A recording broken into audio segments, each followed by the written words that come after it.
Sky Squad, are we in the building? Are we in the building? Okay, listen. I can't even do my intro because I just got to play y'all this video. Can I play y'all this video real quick? Let me play y'all this video. Hated when you and Kanye were fighting because I felt Fuck so that. helpless. I know, but I just was like, ugh. Nope, that one ain't never going away. It was public for everyone Look here, to make. Claudia, I love you, and you know you helped me get through that, but that one right there, no ma'am.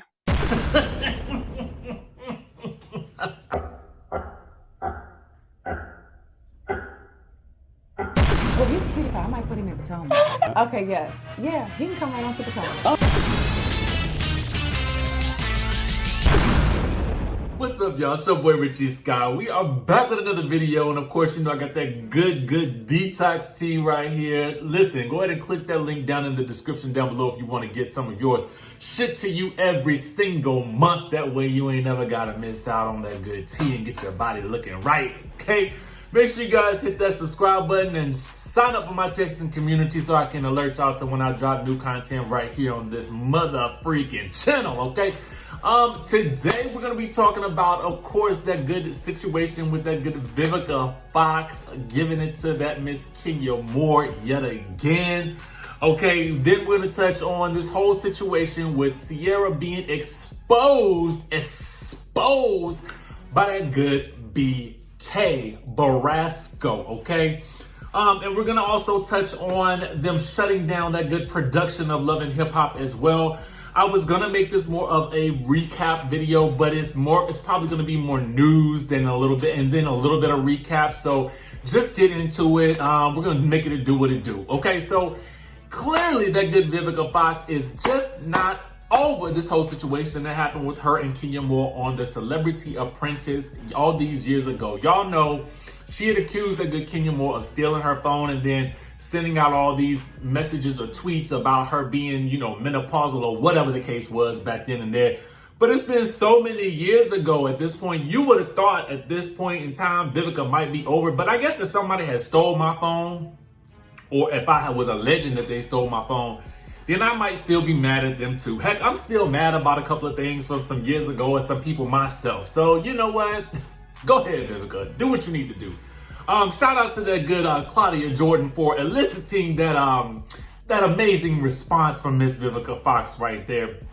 Make sure you guys continue to support our girl Claudia Jordan and tune in to all of her television endeavors.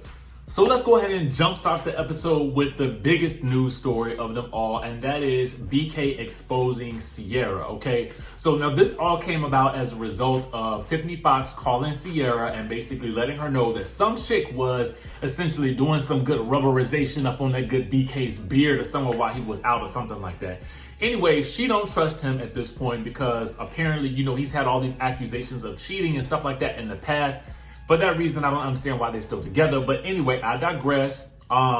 They have some sort of to-do over the telephone and ended up in the scene with Ciara and Tiffany preparing for Paris's birthday party. Now, Paris would be the daughter of Ciara, who got jumped by the mama and daughter team at the school, okay? So she's planning what seems to be like a very adult-themed birthday party for Paris, but, you know, nevertheless, that's the situation. And so BK ends up showing up because I guess he didn't give her back the key or something like that.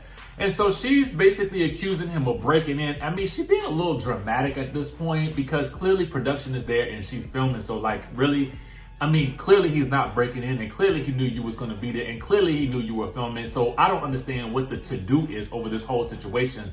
But I guess it's made up drama for television and we're supposed to go along with it. Okay, I will.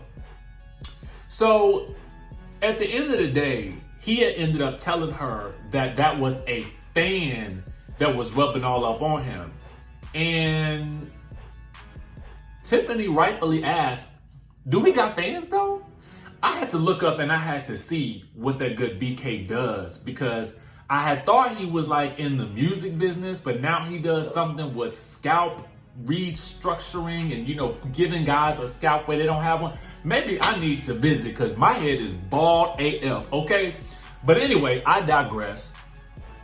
Or maybe Ciara can micropigmentation something up on top of my head. You know what I'm saying? Y'all gonna turn around one day, I'm gonna have a full head of hair. Y'all ain't gonna even recognize me. Anyway, so here's the thing about this scene, and we're gonna break it down reality TV style, just like we tend to do, okay? Now, to me, this moment presented a very obvious and fake moment in reality television. She says to him, as she's exploding on him about breaking in, she says, and guess what? I know you heard about Paris's party, and you better not be there.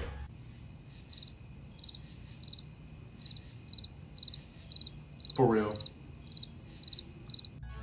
She might as well just said, I'll see you at the scene, be there at 7 p.m. after we've gotten through with everything else, and right when we about to take her outside to present her the car, that's when I want you to show up. Why?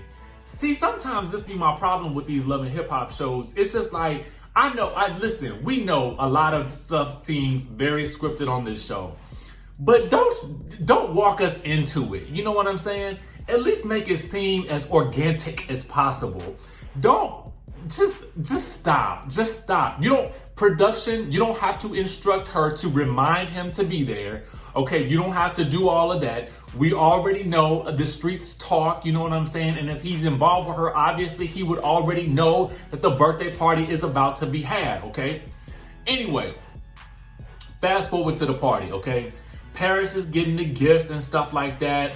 And then apparently Karlie was not invited because the assistant will be there that mollywopped Karlie on the back of the head when Sierra got to fighting with Karlie earlier in the season, okay? Now, Shekinah, of course, starts being messy right off the bat when Shooter walks in, basically saying, and I hadn't really noticed how messy Shekinah was on this show until really this episode. So she started asking questions about why Shooter and Sierra not together, knowing good and well that Sierra's with BK, and good and well the streets know that BK is in betwixt two women, Cheyenne and Kiyomi, okay? But at this point in time, we know that Kiyomi has won out, all right? Anyway, they walk Paris outside. Everybody goes outside to give Paris this brand new car or whatever. She's screaming and, you know, crying and yes, as would we all, okay? And conveniently at that moment, what do you know? Who is lurking around outside but that good BK? Just like Sierra told him not to, okay? So he comes up and he says he has gifts for both Paris and that good Sierra, okay? So he gives Paris the 2 carat or something like that, diamond rings or whatever, earrings or whatever. And then he gives Sierra a package that she does not want to open, but all of her friends are like, open it, girl, open it. And of course, it's some condoms. And then some screenshots of some text messages to some guys, including Shooter, of her saying, come on over for the night, okay? Now, what I wanted to know was, production, I need you to help me with this. How did he get a hold to her text messages after she had kicked him out of her apartment, okay? That don't make sense to me. How did that mysteriously happen? I just feel like this whole scene to me was fake and phony. But then I'm kind of conflicted, and let me tell you why. Because at a certain point, Tokyo Vanity bucks up at BK and is like, well, how you gonna do that to her? Like, why are you gonna do that to a woman? You know what I'm saying? And she tosses her pocketbook at him. And I'm waiting for him to just walk away. But he takes the purse and he tosses it back. And he hits somebody upside the head. Some chick is running around in the background. He pops her upside the head. You can see it in the scene. And I'm thinking to myself, okay, we got some problems here. We got some serious problems. The first problem is, I wonder what that good Kiyomi would say if she knew, or when she finds out that that good Sierra was doing some inviting of the Shooter back over to her place to get some nookie. That's really what I want to know on top of all of this. But also what I want to know is, BK, bruh, like, how you going to pick up a purse and throw it at somebody? At the end of the day, I get it. You know what I'm saying? People pop off on this show all the time. And sometimes, you know, a lot of times, you know, these women will come at the men like they would come at the women. And I always say, I don't think anybody should be hitting nobody. Like, you know, I'm all for like a good, you know, showdown with words, but I think when you get to the throwing the hands, it's one thing. Now, it's one thing for women to throw hands with women and men to throw hands with men. But then when the woman throws hands at a man, I just think, oh no, this is a dangerous situation, because not every man is going to react like, oh, let me pull back because this is a woman. Some men are going to react and they're gonna toss hands back, or they're gonna do something that they probably shouldn't be doing, okay? i.e. throwing a purse. So he ends up exposing her for, you know, putting out all these messages to these guys, inviting them over. But at the end of the day, I'm like, if y'all was broken up, if y'all not messing around, if she asking for the key bag, don't she got a right to ask whoever to come over if she want to? I mean, she has stated in this whole, in her confessional, this ain't the first, and I'm doing this because her nails was long AF, okay? I was so distracted by her nails in the scene, I forgot she was there, okay? So if she's saying about how this is not the first time that he has been messing around on her, why are you still there? I don't understand it. I don't really understand it, because just 2 days ago, while he throwing purses and stuff, okay, at your friends, just 2 days ago, you know, he was feeding you steak. And then the day before that, it was that y'all had broken up. I am about to start losing interest in this relationship, because I just feel like nothing about this whole situation is real. You know what I'm saying? And then he goes to his Instagram, and I guess he makes what I'm assuming is supposed to be an apology. But let me read it to you guys so you guys will know exactly what it says, okay? So he says, I wasn't going to say anything, but last night's episode got y'all people wildin'. So God, I hope this reached these people in a humbling and meek way. So family things happen, but let's have this conversation. First, I'm from Brooklyn, and I don't care what you say about me, but don't you ever throw ish at me, and I don't give an F who you are. Latoria, sorry that it hit you. I'm a grown man. Second, I respect everyone that respect me. Simple. I guess a woman can find out something about a man and y'all burning down the houses, throwing bleach on their clothes, breaking their house, keys, cars, or just attack them anywhere. You dang near hear the tick tick in a woman's head. A tripwire ready to explode in a fury. So if I come bearing gifts, I'm low. And I'm the worst. Y'all crazy. Where I did it, Sierra's daughter wasn't around and she was back inside. What they didn't show you and her friends' words of Sierra, mind the business that pays you. I didn't know sitting at a bar watching a game was a crime or cheating, but hey, cool. I know it's a show, but y'all not gonna make it look like I'm this crazy man or disrespectful or disgraceful guy. Life isn't about finding yourself. Life is about creating yourself. I'm not scared to present the real me to the world. I'm authenticity. This is my personal brand. So I promise my clients a promise of quality, consistency, competency, and reliability. Oprah said it best. If I lost control of the business, I'd lose myself, or at least the ability to be myself. Owning myself is the way to be myself. Sorry, y'all. Listen, I don't even know how he wrote that, but I had the hardest time reading it. I don't really understand what all of this is supposed to mean. It's like, bro, just take responsibility for the actions that you did. I mean, take responsibility for throwing a pocketbook at somebody's head. You know what I'm saying? Just simply say, I'm sorry. Don't bother trying to defend that behavior, because it's honestly legitimately nothing that you can defend at this point. You know what I'm saying? And none of this has anything to do with your business. Your business is your business, and that is personal or whatever it may be. We're talking about an action that you took on the show and then ran off and laughed about it. That is what I'm talking about on the right here. You know what I'm saying? So to me, this was a very weak apology or a weak explanation for whatever he did. I mean, at the end of the day, I don't ever walk away from these shows thinking that that's how this person is all the time. And this action right here is a measure of who they are. I'm only critiquing what happens on the show. But what I saw on the show was completely disrespectful, and this explanation does absolutely nothing to help clear him. Now, the next thing that I want to talk about is really the production, basically pulling the plug on this whole Love and Hip Hop Atlanta, okay? So y'all see that preview. Now, I didn't even touch on some of the other stuff that happened in the episode, and honestly, I just wasn't interested. But what I will say is that it was very interesting and telling to see them starting to mention, you know, efforts of quarantine and stuff like that and how it was impacting the show. But in the preview for next week, it looks like things go off the rails, okay? And that leads me to a couple of things. Number one, VH1, I'm gonna need you to start doing better with your productions of your shows. Here's what I mean. Don't give us a show that's incomplete and not finished. I'm so sick and tired of this. I've been noticing that y'all do this. What they do is they give us a trailer that shows what happens in the first half of the season while they're still filming the last half of the season.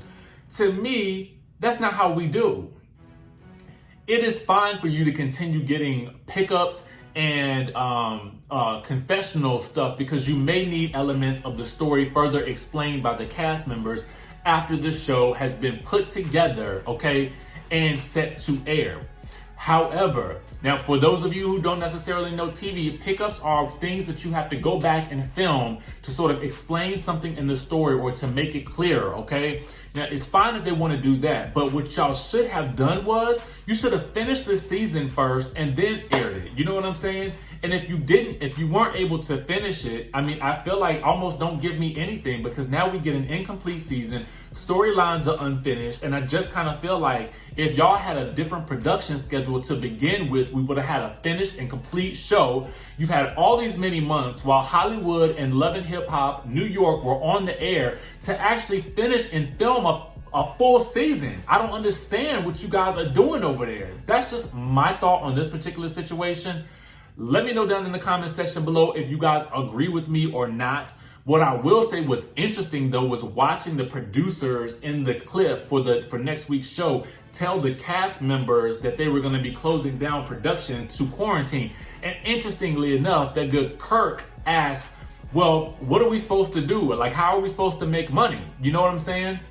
And it was interesting to me because I was thinking to myself, y'all can pull a page out of that good Erica Mena and that good Safari and all of y'all can start some OnlyFans accounts. You know what I'm saying? But it was interesting to me that he would ask that question because I would have thought that for Kirk and Rashida, that they had all of these other business enterprises going so that really this show, to me, I thought the show was just an add-on for them. You know what I'm saying? I didn't think it was their main source of income. But, you know, I mean, listen, I get it. There's lots of people out there who are facing the same problems, the same dilemmas. So it was just very interesting and eye-opening to sort of see how production shut down the show. And there's no telling when we're actually going to get the finalized, you know, version of this season, or if they will just pick up from next season and start with that. Will we get a reunion? Will we get anything with regards to the rest of this season? I don't know. What I do know is that some reality shows are starting to pick back up filming, like the Real Housewives of Orange County. So it'll be interesting to see how all of this plays out over the next couple of months. Now, I know this was a lot, guys, but thank you guys for tuning into this channel. Thank you guys for tuning into this video. Make sure you guys hit the subscribe button and hit that notification button, and I will see you in the next video.